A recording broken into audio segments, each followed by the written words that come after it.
Manchester City are setting the pace how they like it. The 14.24 out of London Euston, heading towards Northampton, was not a football train. Its first stop was Watford Junction, but the carriages were populated by shoppers and families. Vicarage Road was not their destination. But there was one man, kitted in a vintage red and black Manchester City away shirt, with 2 large bottles of Staropramen lager partially supped and mobile phone in hand. He kept refreshing his live score app. The train left the station just as the dramatic events at the London Stadium concluded. The internet caught up. The result was in.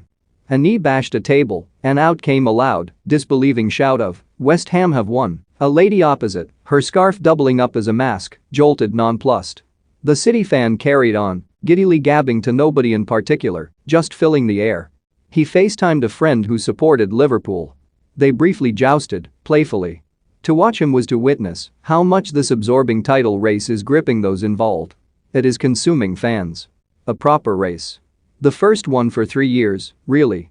After Chelsea's defeat on Saturday lunchtime, Liverpool played one of their hits from 2018-19 at Wolves, a late Divock Origi strike to rescue victory. City then gave a rendition of one of theirs from that relentless season too, steamrolling Watford, with the scoreline not reflecting their dominance. Pep Guardiola's players attempted to steer clear of watching their Liverpool counterparts that year, only tuning in when they looked like dropping points. As they pressed a remote, Jurgen Klopp's side always found a way of winning. It became a running joke around the Etihad.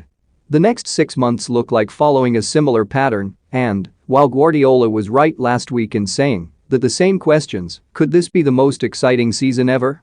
Crop up every year, he will know the quality of all 3 teams raises the prospect of a photo finish.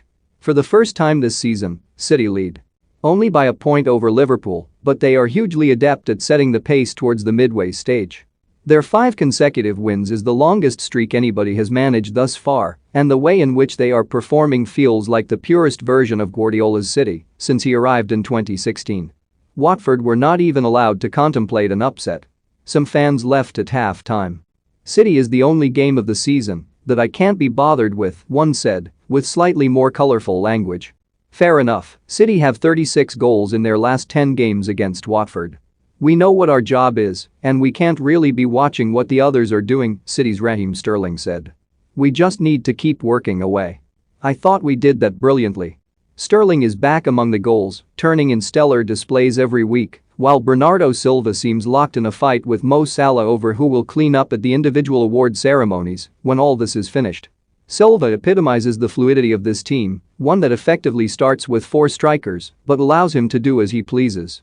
Watford ran Chelsea close in the week, but City, as goalkeeper Daniel Bachmann put it, are a different kettle of fish. Bachmann left with immense credit, sparing home blushes at times, particularly during a relentless opening 20 minutes when City ought to have celebrated at least 4 times. I don't think there is another footballing team like City in the world, Bachmann said. Their movement on and off the ball is incredible.